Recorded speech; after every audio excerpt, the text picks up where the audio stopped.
Welcome to Hooked on Wooden Boats weekly podcast episode number 166.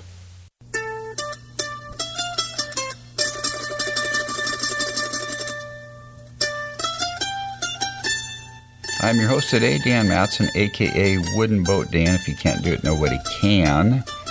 And this is the world's first podcast fully dedicated to celebrating the art, craft, history, tradition, and romance of wooden vessels around the world. Welcome to the podcast today, folks. Great to have you with me. I hope you enjoy the show. We've got a lot of fun planned for today, as usual. But how could you not have fun talking about wooden boats? It'd be pretty hard, I think. Today's podcast is sponsored by Duckworks Boat Building Supply in Harper, Texas. My friends Chuck and Sandra, they're in Harper, have a really cool home business going where they sell hundreds, if not thousands, of different articles of hardware and everything you can imagine related to boats, for building boats, repairing boats, planning boats, outfitting boats, boat plans, boat sales, boat hardware, boat anchors. They've got it all there, folks. They've got great prices, great customer service. And they also have a free newsletter that's been around for almost 15 years. I believe it's 15 years this year. So I would encourage you to go check out their website. If you go to hookedonwoodenboats.com/duck, D-U-C-K, that'll take you to a landing page, and you can go from there. And please make some purchases. Tell Chuck and Sandra I sent you their way. Again, that's hookedonwoodenboats.com/duck. Today's featured segment is with John Carinha of Vancouver, British Columbia. John's a faithful Hooked on Wooden Boats listener who contacted me a few weeks ago, started telling me some things that he's been doing with wooden boats and some projects and fundraising and lots of really cool stuff. And so we immediately connected, did a podcast. It's really a great podcast. And I don't want to spill the beans, but John's a very talented guy. He owns a business that repairs and rebuilds helicopters that have had crashes or fires or something like that. I hope I got that right, John. And basically restores them in new condition so they can be used again. And he also has been building a few wooden boats here and there, and he built a wooden camper for his truck, which is really cool. He sent me some pictures of that. So anyway, stick around for the interview with John. I think you're going to like it. So this past week for me, I did not physically work on my scamp, but I mentally worked on it. Probably quite a few hours, actually, because I'm ready to plan the hatches, which in a scamp is a big deal because you've got all these compartments that are basically can be used for storage, and you want them to be watertight. So you've got to have access to these compartments. I'm talking about the forward probably 3 or 4 feet of the boat ahead of bulkhead 3. Typically has 2 hatches in there for storage. And then you typically have at least 1 hatch in each of the seat tops. And then in the cabin sole, you typically have at least 2 hatches there. And then you have a hatch for the, I can't think of the name. It's early in the morning here. Basically, you got a box for your water ballast tank. There you go, water ballast tank. So you have a hatch for that. So you've got 1, 2, 3, 4, 5, 6, 7, probably at least 7 hatches. Okay, so these hatches need to be watertight, obviously. You don't want water getting in your flotation areas and storage areas.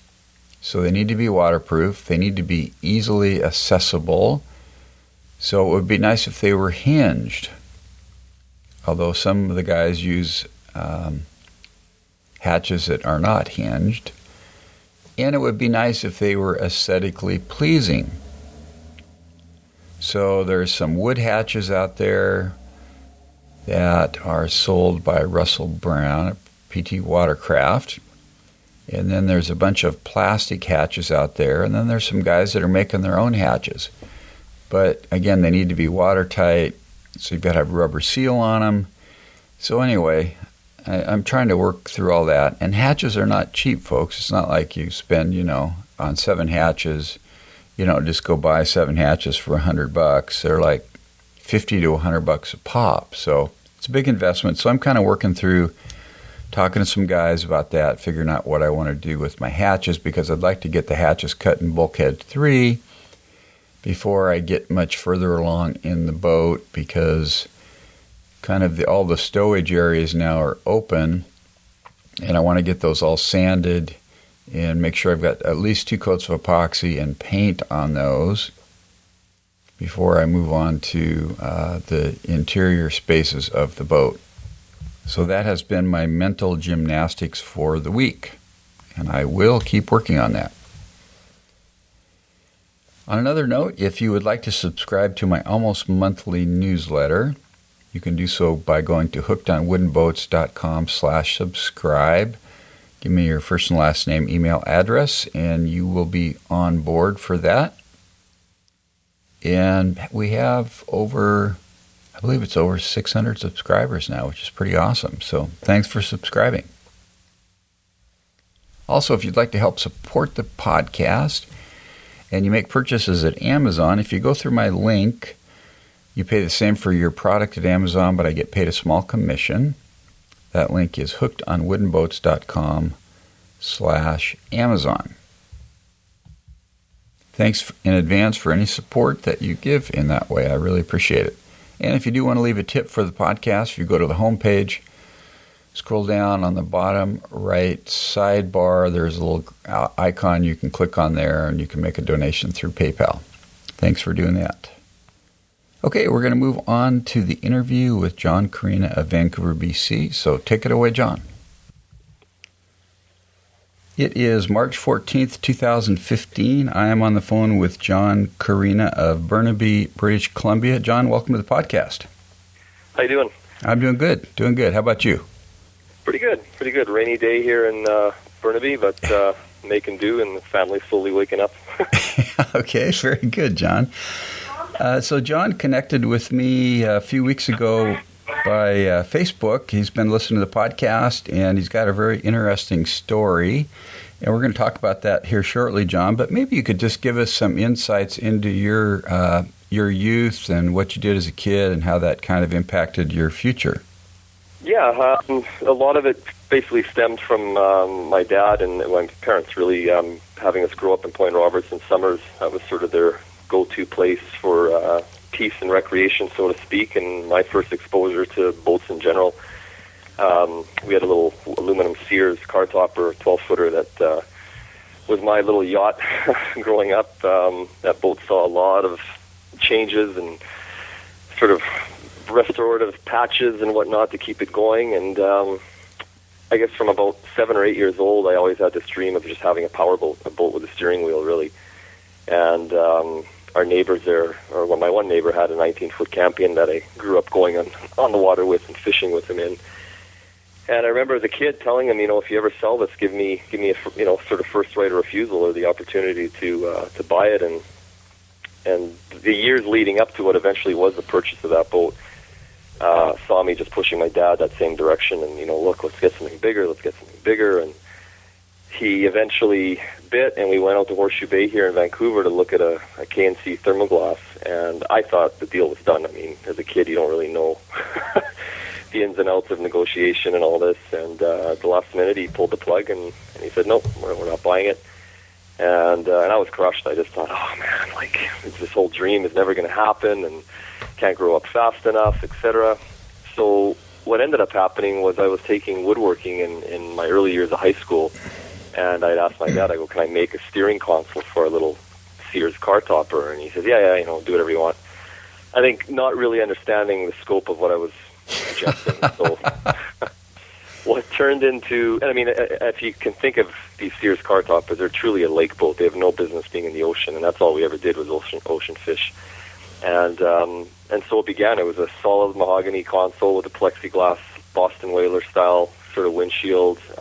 We bumped up our little 9.9 Evinrude to a 15 horse by modifying the carb and doing a couple of exhaust changes, and then added full Morse control throttle and shifter and cables, and there wasn't a whole lot of room left to fit and put gear, but it looked cool. And yeah, I bet. So that was sort of my introduction to any sort of marrying of wood and boats and sort of, or wood and boats in the same sort of sentence. And eventually, that boat got retired into a sandbox for kids to play in, and my neighbor eventually approached me when I was about 22, 23, and he said, look, I never forgot what you told me, 10 some odd years ago. If you want the boat, it's yours for, it was $5,000 with another year in the marina, in terms of marina fees included. And we had that boat for 6 years and did a lot of fishing, and got into a bit of trouble with it off Race Rocks in the Juan de Fuca Strait. But other than that, it was a great boat, and we had a lot of great memories in it. But eventually, the next step in life was to start looking at kids, and once my first was born, the boat got sold. But that's when I sort of started tinkering with wooden boats.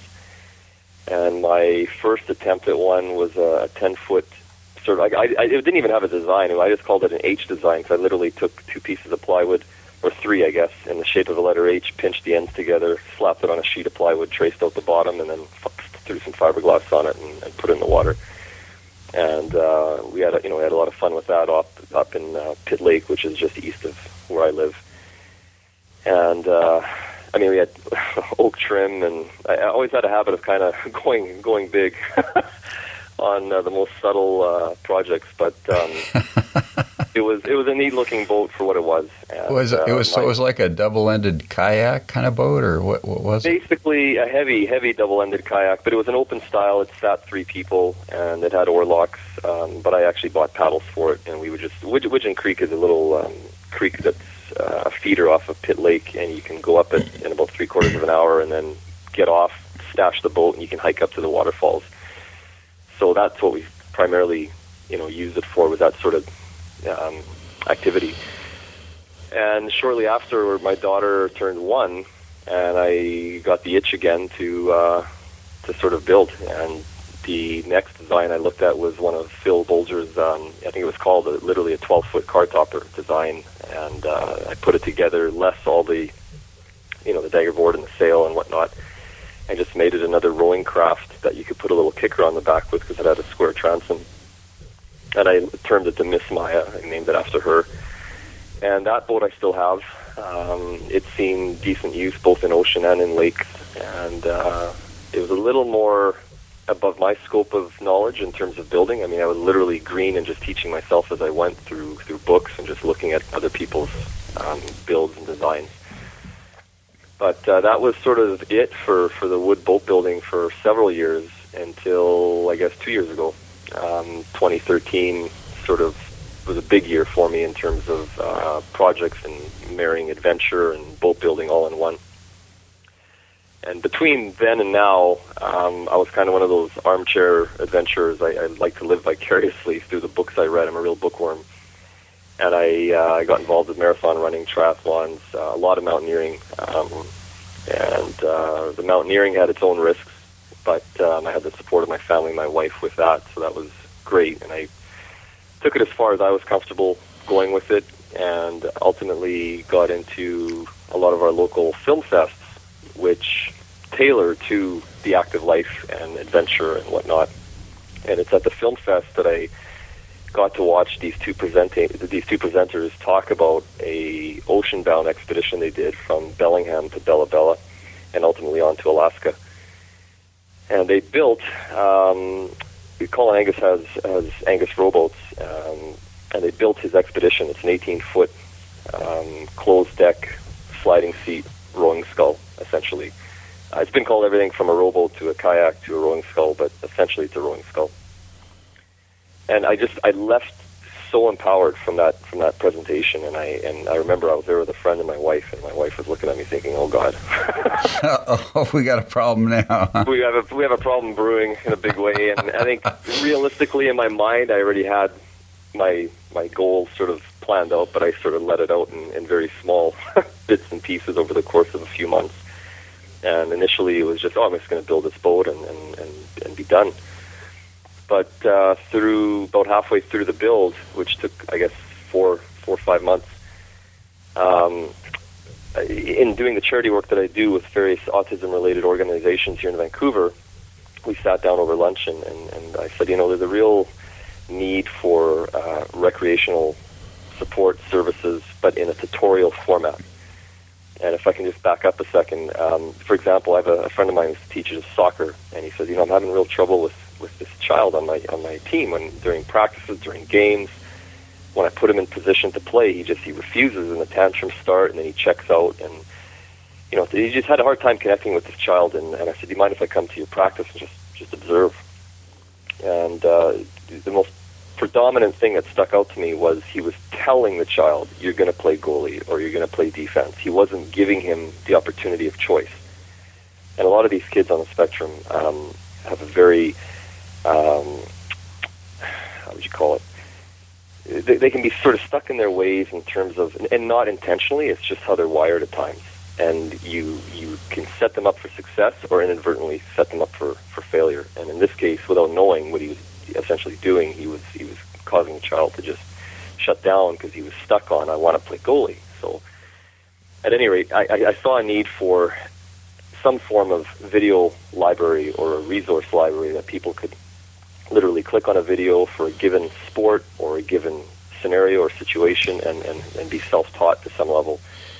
And the organizations that I was involved with, the Canucks Autism Network, which is affiliated with our NHL club, and Autism Community Training, got on board, and they offered their piece of the pie in terms of what they thought we could tweak in terms of what we'd offer as a final product. And Row for Autism was basically launched over a lunch.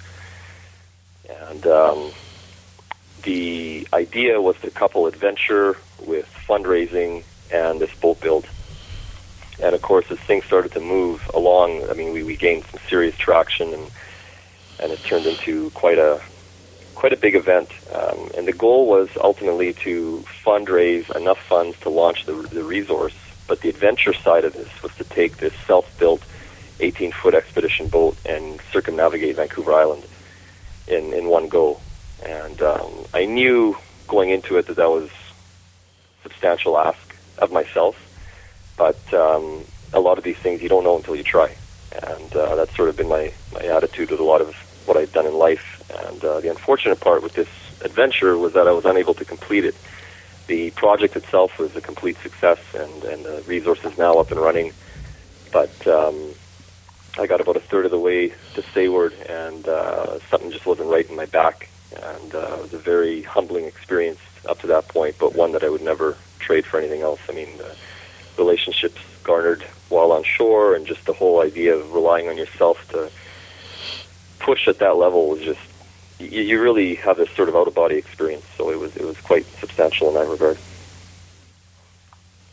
So you got a third of the way around and you had to stop because of your back, John? Yeah, right after day 2, when we get southeasterlies here through Georgia Strait, you can get this really wicked sort of 2 to 3 foot chop. And the waves are just stacked. Like, there's no real period between them. And given that the boat is such a low profile, you're trying to stop to stretch or have a bite of food, and the boat keeps getting turned, and you're trying to row with one arm and essentially pump water at the same time because you're taking on water as these waves hit you. And it was just a real struggle. And you're on the water from anywhere from 5 to 8 hours. And there were some decent crossings, like Pixade Island, for example. Getting there were about 3 different squalls, and I had the wind shift directions at least 3 times, and you're trying to, you can see them, there's these sheets of water in the distance, and if it taught me anything, it's that things on the water definitely appear closer than they are. And that stretch really did me in, and I just felt something. It wasn't when I say something wasn't right, it's not from a sense of pain of doing a hard workout. It just, something structurally wasn't working for me.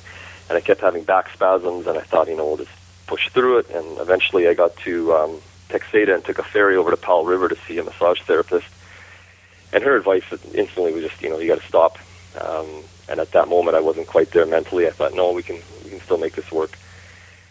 But getting up to Quadra Island, I got to Savory Island, spent the night, crossed over to Quadra, stayed another night, and the night before I left, I spoke to one of the skippers, and I said, look, Seymour Narrows, I can see it in the distance. What do you figure that is? And he's like, it's about 4 miles. And Seymour Narrows is a really neat piece of waterway. Essentially, the current switches direction almost within 15 to 20 minutes, depending on the tide change. And you want to be there when the tide's going in your direction. And you can get up to upwards of a 16 knot current at times ripping through there, and if you've got wind in the opposite direction, you can imagine what that looks like. Wow. At any rate, I should have consulted the charts I had with me, and I didn't. His estimation was well off, and it took me, it was probably, instead of 4 to 6 miles, or 3 to 4 miles, it was more like 6 to 8. I can't remember off the top of my head, and I got there about a half hour after the tide change, and it was pretty interesting. And it was one of those situations where in a kayak, you'd be forward-facing, and you can see what's coming. You can observe. In a rowing boat, you're constantly shoulder-checking. And it was one of those situations where I'd look forward, and I just didn't like what I saw, and I thought, what, just punch through it. If you're not looking at it, you won't think about it. And it was, as much as the current was going with me, there was a bit of an opposing wind, and it was definitely, it proved to me, one, Colin's design of the expedition was clearly the right boat for what I was doing. Very stable, very sturdy. But two, that, sometimes it's about being comfortable with the uncomfortable. And once I got through that stretch, things with my back just progressively got worse. And I ended up in Bear Bight at a logging camp with a fellow named Gary, and he took me in. We sat down, and he sort of sympathized with the situation, and we drove into Seaward that day for dinner, and then we came back, and he said, look, I'll take you back tomorrow morning. I said, no. I'll get there on my own steam and make a decision. And I'll be honest, that stretch was maybe 25 kilometers from Bear Bight to Seaward, and it was a very emotional time on the water because I knew I was basically done. And the net result of all that turned into being diagnosed with a degenerative disc disease, something that my father had when he was about the same age. Wow. I'm turning 39 now. He was 38, I believe, when he basically got out of construction for very similar back-related issues. And the year of rehab that followed basically got things stronger, got things feeling better, but you can't reverse it. You can just slow it down. And essentially my approach now is, you got to take the same goal. I'm not that type of person to sort of give up on a goal, but break it down into much more manageable pieces. And my intent is to go back this June and finish at least the inside passage to Port Hardy and have the whole inside part of the island covered, and then revisit doing another segment next summer. Okay. That's sort of where the project's at today. Yeah. So I'm just curious, where did you start your rowing expedition? Vancouver, right downtown English Bay. Okay. So you started at Vancouver, and then you were doing a clockwise or counterclockwise? Counterclockwise. Counterclockwise, so Vancouver, yeah. Vancouver, I went to the Sunshine Coast. Typically, you'd cross Georgia Strait in one shot and follow the Vancouver Island coast, but I decided to go a bit different, and grounds that I'd fished many times before and whatnot. I was familiar with the water. Familiar with the area, and it was just a different way of traveling that I wanted to see that same, or have the same experience, but at a much different speed, at a much different level. So it was Vancouver to Sunshine Coast to Garden Bay due to weather, and then Garden Bay to Texada, or South Texada to North Texada, from there to Savory Island. And if you've never been to Savory Island, it's truly a little gem on the coast here. It's one of the warmest bodies of water that we have in BC, full sand beaches. It's only 7 kilometers long. It's quite small, but it's just a true gem of a place to stop in at. And then from Savory to Quadra, Quadra took me to Bear Bight to Seaward. So it was about 8 days in. and we had to pull the pin on that. And I had my sister and brother-in-law who were already on their way up to meet me. Just had to phone them and tell them it's more of a recovery mission than it is a visit.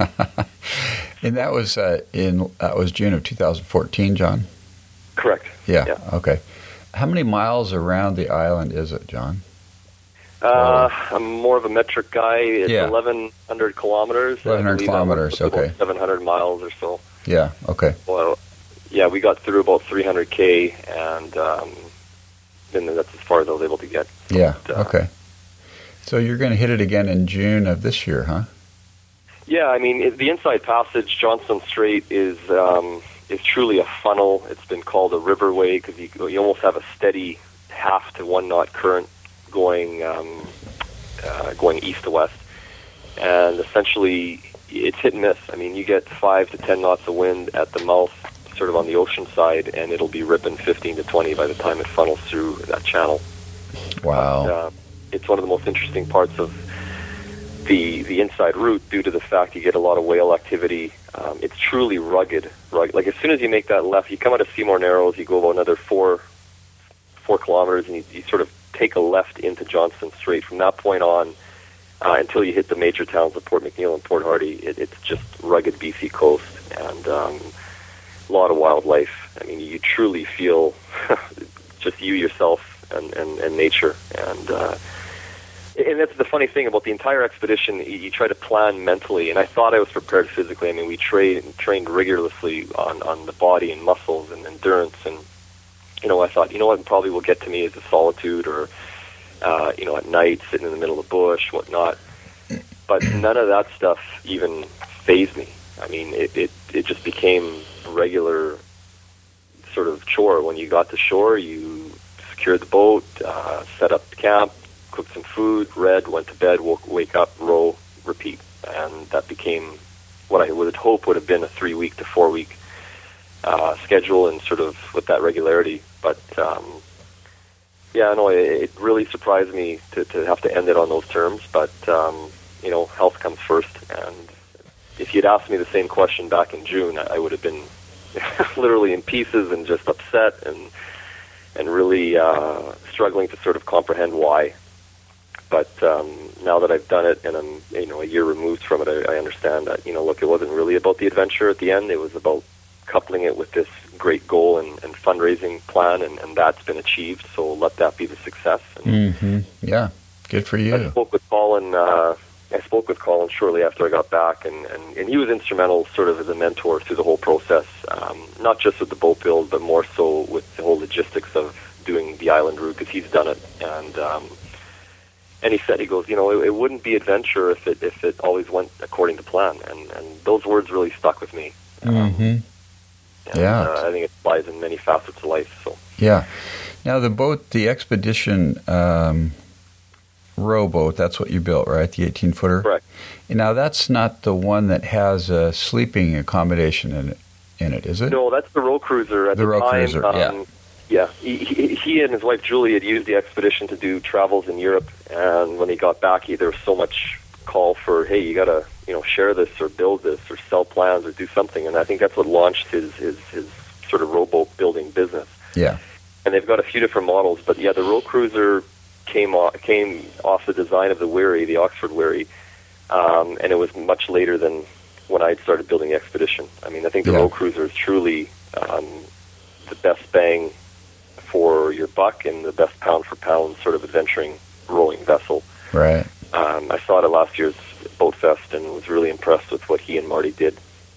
And I'll be really curious actually to see with the race to Alaska coming up what their finished product is, because I know it's going to be a row cruiser but highly modified with masts and sails and the whole line. So it'll be interesting. Are you going to be in the area around when the race is going on, you think, on your road? Well, I wanted to do the first stage, because it in itself, I think, is going to be just its own race, and it's open to anybody. And, of course, if you want to carry on to Ketchikan and do the entire race, you have to sort of pass that first test. But right now, I've got a cycling event that happens the same week, and the logistics of trying to get myself to Port Townsend and then get picked up in Victoria and get to this bike race on time just isn't going to happen. So I'll hope to catch them as they come through the strait, I guess, by the second or third day. Probably launch my own boat off Point Roberts and just rip across the strait and cheer them on. But I'll know closer to the time. Yeah, very cool.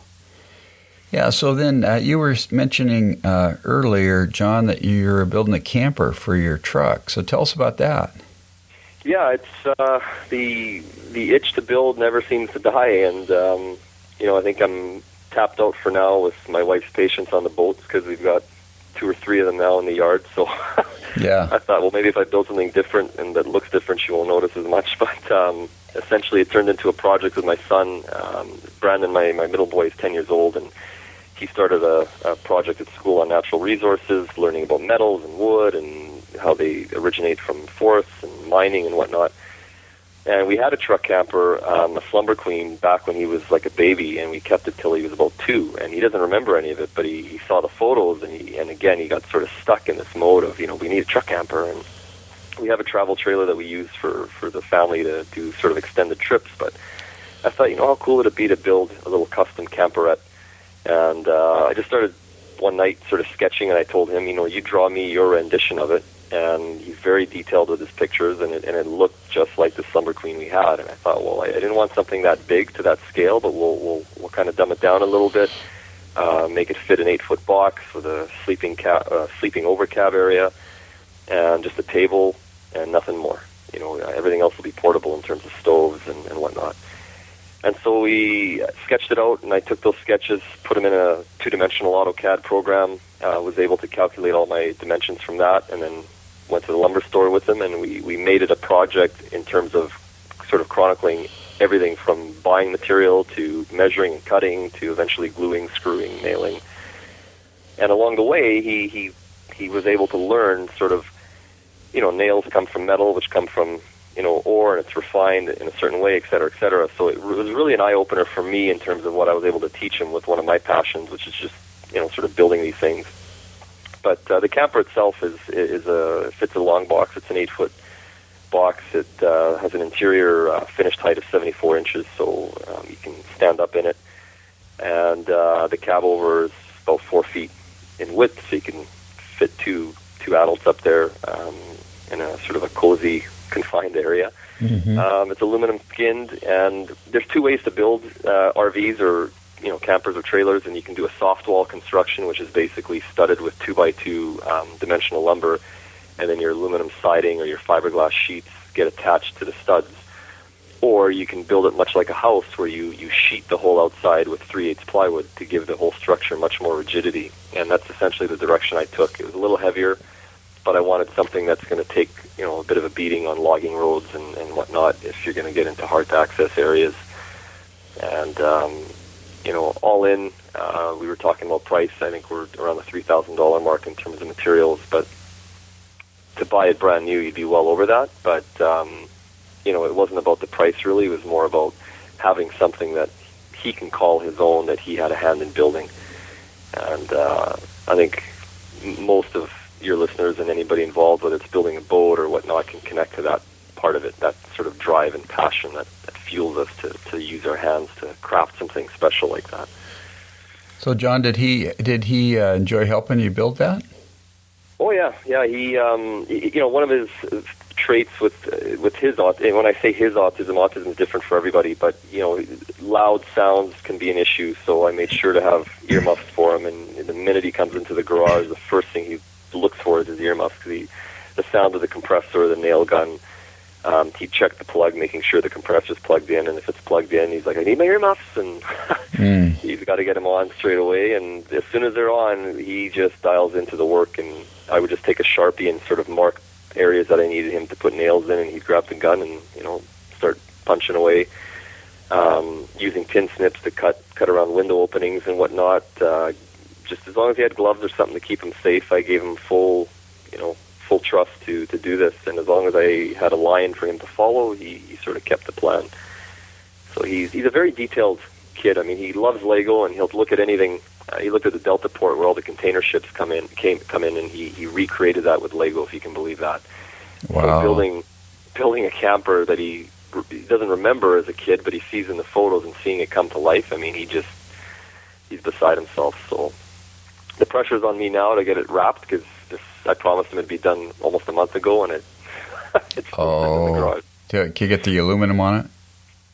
Yeah, it's all skinned. The first window went in last night. The interior's finished. The electrical's done. The lights are on. And it's literally about 2 good working days away from being ready to put on the truck. So cool. We're trying to take every possible measure in ensuring, as much rain protection so everything gets overlapped, and ensuring that all our joints are caulked and sealed and whatnot. That's a big thing with these units, is that they rot pretty easy if you don't take care of them. Yeah. So, John, what's your day job? I actually own a helicopter electronics company out in Pitt Meadows, which is east of here. I've had it for about 11 years, and essentially what our bread and butter comes down to is our affiliates will buy a crashed helicopter from an insurance company, and really all you're buying is a data plate with a serial number on it, and they'll rebuild the helicopter from scratch. They'll put a new transmission, a new engine in it, and our part of the picture is to come in and fully rewire all the electrical communication navigation systems. So we essentially, when we're done, we offer our customers or clients a refurbished helicopter for a much more competitive price than if they were going to buy new. Really? Yeah, it's pretty interesting work. It's called avionics, aircraft electronics, and we're licensed with Transport Canada as what they call aircraft maintenance engineers, rated for electrical category. And you can take that license as a individual and go work for other companies, or in my case, you can take it, start a business, and then have your business certified as an aircraft maintenance organization specializing in electrical and avionics, which is what we have. And a lot of our work is where we go to the client. I mean, we have a hangar facility in Pitt Meadows. That's actually where I built the boat. And, we probably do 30-40% of our business in-house, and the rest is all, outside of our shop. It's gone to the Middle East. It's gone to the Philippines, Hawaii. I mean, we go anywhere. And we offer everything from C-130 Lockheed Hercules-style overhaul capabilities for components down to marking, a handful of wires for a small VHF radio. There's really no limit to what we do. It's just a matter of catering to the client's needs and customizing them as such. Wow. You must have to know what you're doing to do that stuff, John. Are you there? Yeah. Can you hear me? Okay, we're back. We had a little Skype break there. Sorry about that, folks. So, John, we were talking about your business. You guys repair and rebuild helicopters, and just curious how you got into that. Yeah, it was one of those situations where when I left high school, I was really stuck on boats in the marine field, and decided to get into marine electronics. And the first step of that is to take a basic electronics core program through our tech college. And partway through that course, the marine electronics specialty offering or specialty course got canceled. So I thought, well, now I'm kind of stuck shifting gears here. And aviation has always fascinated me, but I never considered it as a career. And what I started doing is I thought, okay, well, I can either go the pilot route or I can go the maintenance route and get into doing electronics that way. So I started flying and taking pilot lessons at the same time that I was taking the aircraft electronics program in my second year. And essentially, partway through that course, I realized, to continue on with the piloting is A, expensive, and B, not conducive to sort of starting a family. And the decision was quite easy at that point to stick with aircraft electronics. But in between my first and second years, I actually took three years off to work for a marine steering company that built hydraulic controls for large freighters and whatnot. And I was able to sort of dabble a bit in the marine field that way. But salary-wise, I wasn't seeing the growth, and I just thought, no, I got to go back and get my second year and get my diploma. And that's what led me into aviation, which ultimately led me into aircraft electronics. And I worked as an apprentice for a couple of years working on corporate jets, eventually got licensed, stayed there for 3 more years, and then moved into helicopters for 2.5 years before ultimately pulling the plug on that and saying, time to start my own gig and do this on my own. And that was probably the best decision career-wise I could have made.